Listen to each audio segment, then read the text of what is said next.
A reading from the Gospel according to Luke, chapter 24, verses 13 to 35. That very day, the first day of the week, 2 of Jesus' disciples were going to a village 7 miles from Jerusalem called Emmaus, and they were conversing about all the things that had occurred.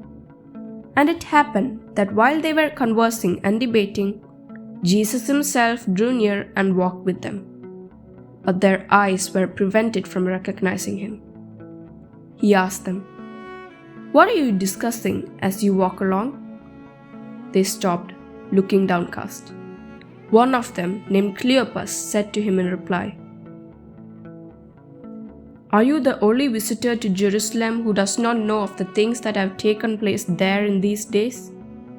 And he replied to them, "What sort of things?"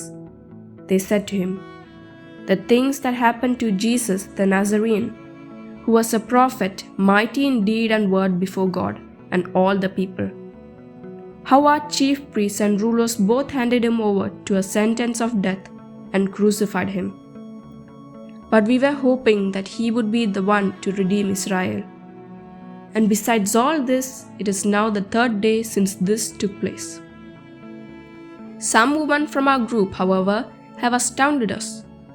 They were at the tomb early in the morning and did not find his body. They came back and reported that they had indeed seen a vision of angels who announced that he was alive. Then some of those with us went to the tomb and found things just as the woman had described. But him they did not see. And he said to them, 'Oh, how foolish you are! How slow of heart to believe all that the prophets spoke! Was it not necessary that the Christ should suffer these things and enter into his glory?' Then, beginning with Moses and all the prophets, he interpreted to them what referred to him in all the scriptures. As they approached the village to which they were going, he gave them the impression that he was going on further. But they urged him, 'Stay with us, for it's nearly evening and the day is almost over.' So he went in to stay with them. And it happened that while he was with them at table, he took bread, said the blessing, broke it, and gave it to them. With that, their eyes were opened, and they recognized him. But he vanished from their sight. Then they said to each other, 'Were not our hearts burning within us while he spoke to us on the way and opened the scriptures to us?'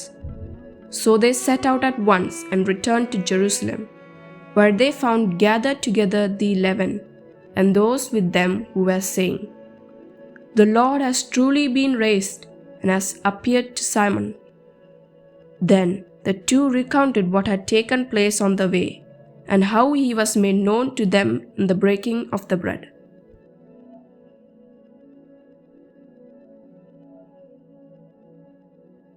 We have all had difficult moments in life, dark moments in which we walked in sadness, pensive, without horizons, with only a wall before us. And Jesus is always beside us to give us hope, to warm our hearts and to say, 'Go ahead, I am with you. Go ahead.' The secret of the road that leads to Emmaus is simply this. Despite appearances to the contrary, we continue to be loved and God will never stop loving us. God will walk with us always, always, even in the most painful moments, even in the worst moments, even in moments of defeat. That is where the Lord is, and this is our hope.